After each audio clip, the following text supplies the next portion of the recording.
जब 2 लाख एम्प्लॉयज की कोई कंपनी चलाता है ना, केपीएमजी जैसी कंपनीज में 2 लाख एम्प्लॉय काम करते हैं अक्रॉस इंडिया. गूगल जैसी कंपनीज, माइक्रोसॉफ्ट जैसी companies, Bain and Company, etc. You cannot pinpoint this company is good or bad. I'll tell you why.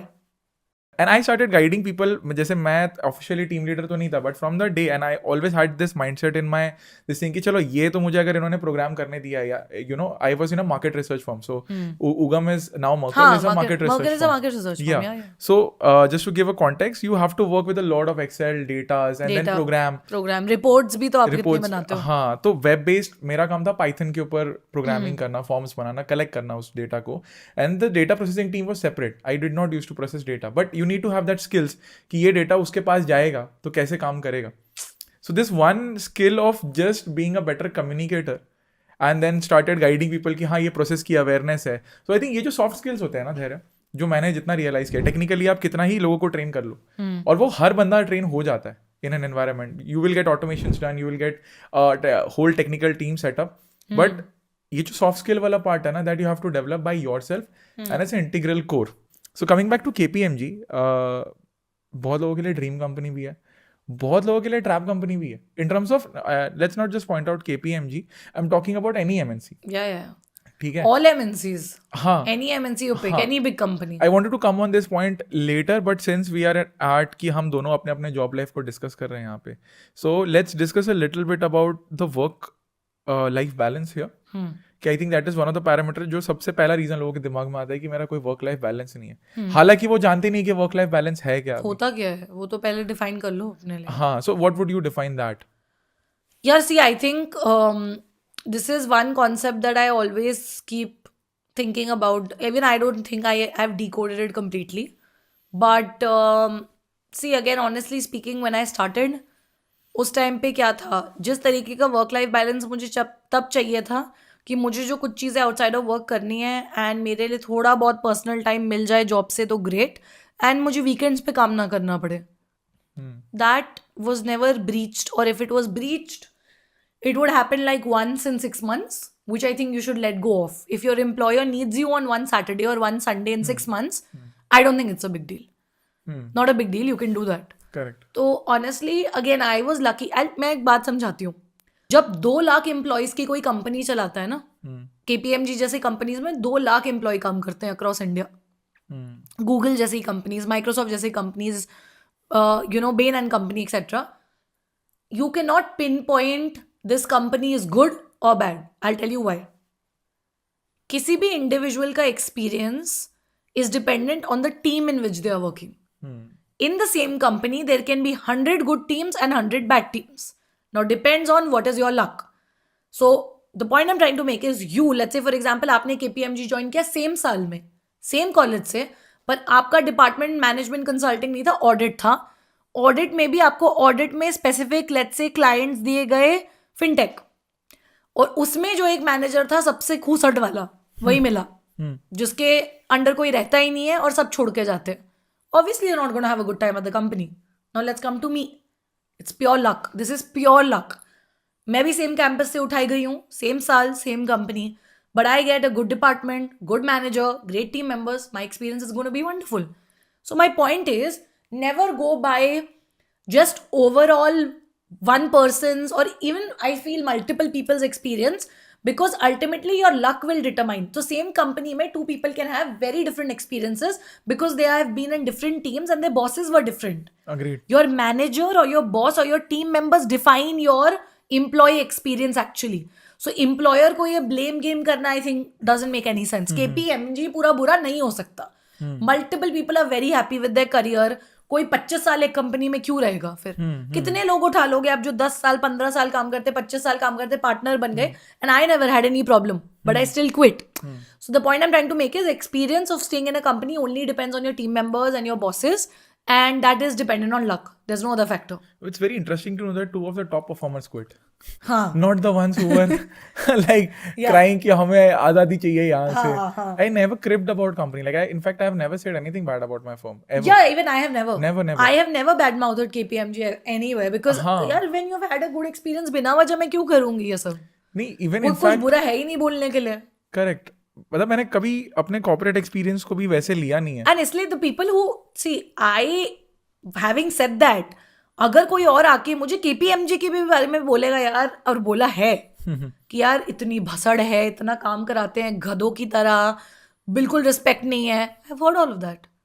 And I am not saying वो झूठ बोल रहा है, वही सेम उसका बॉस वैसा है, उसका डिपार्टमेंट गलत है, उसका लक अनफॉर्चुनेटली उस पीरियड के लिए खराब है. और मैं क्या बोलूं, वही है. हाँ फैक्ट है ये. मतलब मैं इसी कॉन्टेक्स्ट के ऊपर मैं आ रहा था कि केपीएमजी तो चलो हमारा, since we both have worked into KPMG and I have worked into Merkle now, वो तो हमारा पर्सनल एक्सपीरियंस हो गया जो हम अपने पर्सनल एक्सपीरियंस पे वाउच कर सकते हैं. But in general I was generalising this whole experience and I was trying to create a map out of it कि जब हमारा कॉर्पोरेट एक्सपीरियंस हो रहा था तो कितना डिफरेंट हो सकता है ये किसी दो एम्प्लॉइज के लिए. जैसे तुमने अभी पॉइंट आउट किया कि एक के लिए इतना अच्छा हो गया कि उसको बेस्ट ऑफ द टीम मिल गई. बट आई थिंक मैं इसमें एक लेयर ऑफ डेप्थ और ऐड कर दूंगा, हमारा पर्सपेक्टिव भी क्या है That also matters, उस जॉब से, वो बहुत ज्यादा मैटर करता है. Like if I am, as you said, if you are poked for one weekend and you get offended, then it's then तो तुमसे कोई मैं तो बोल रही हूँ किसी भी कंपनी में टिक नहीं पाओगे.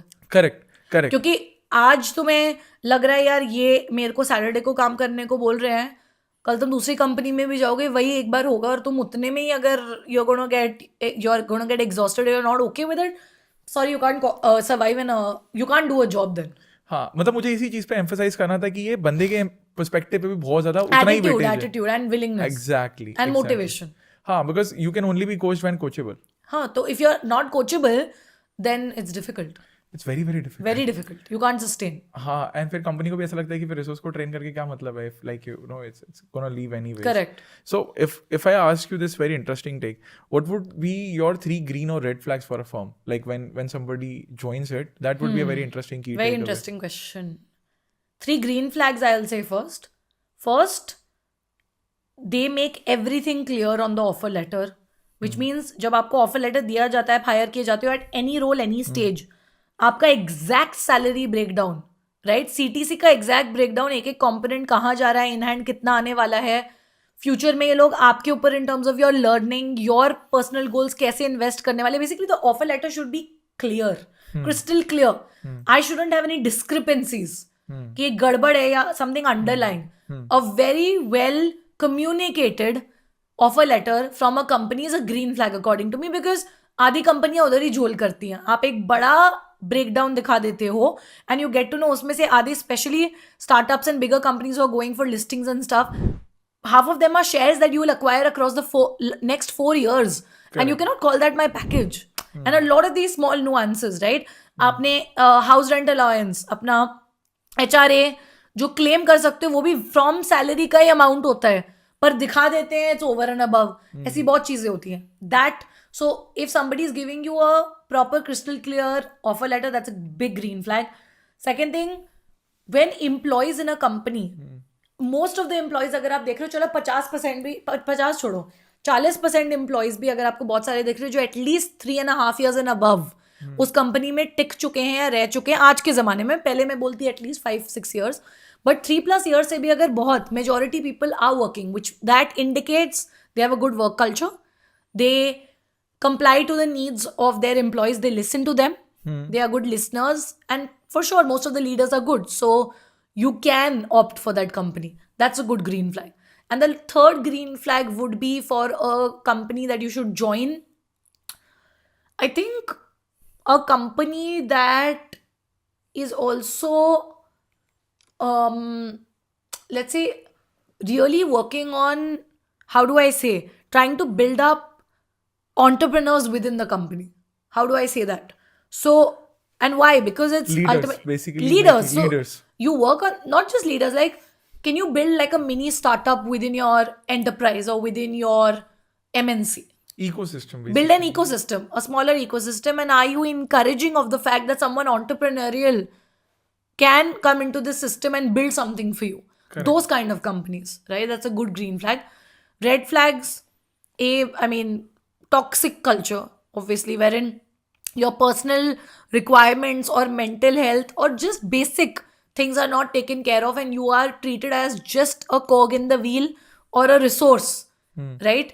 That's not respectful, and I don't think anyone should go through it. That's a big red flag. Another red flag would be, I think, when they don't stick to their commitments in general, in anything. Okay. For example, you're working on a client project और आपको बोला गया था कि आपको इस client project पे अगले 3 महीने के लिए plot किया जा रहा है. But suddenly when 3 months are about to come to an end, you're told that you have to do this, you'll have to stick around for another 3 months. Just suddenly. And the reason is also not concrete and बोल दिया. Then ये बोला गया था आपको कि आपको promotion मिलेगा अगले साल, पर जब प्रमोशन की बात आप करने गए उन्होंने पूरा नकार ही दिया कि ये बात हुई ही नहीं थी, या हुई भी थी तो इस साल नहीं हो पाएगा. Random reasons and just lingering on and not contributing to your professional and career growth. Correct. But rather moving away from your commitment. So people who don't stick to their words, or firms that who don't stick to what they're committed to, that's a very big red flag, right? I've seen so many people quit their job, honestly, just because on such a high level, they were promised a promotion the next year. And literally a guy told me very recently, उसने मुझे बोला था यार मेरे manager में, इस साल तेरा प्रमोशन पक्का है एंड तूने काम भी किया है एंड देयर इज नो वे तुझे नहीं मिलेगा. तो जब प्रमोशन की बात आई, मेरा नाम क्यों नहीं था उस लिस्ट में? होना चाहिए. और अगर नहीं, I am quitting the job. एकदम सही है. Quit the job. You are capable, आपका स्किल सेट है, यू आर पेशेंट, आप परसिवियर करोगे, मार्केट में जाने को तैयार हो, तो you will get a better job. You should quit. भाई आपको अगर बोला गया आपको ये चीज मिलेगी, तो you have to be a man of your words, we say. Self-respect, basically. Self-respect is fighting important. for- yeah. Yeah, so that's a big red flag. Yeah. Thank you so much इस clip को end तक देखने के लिए. अगर आपको ऐसी ही interesting and value adding clips देखनी है, then Dream with Neeraj Clips को सब्सक्राइब कर लीजिए. Until then, keep dreaming. I will see you in the next one.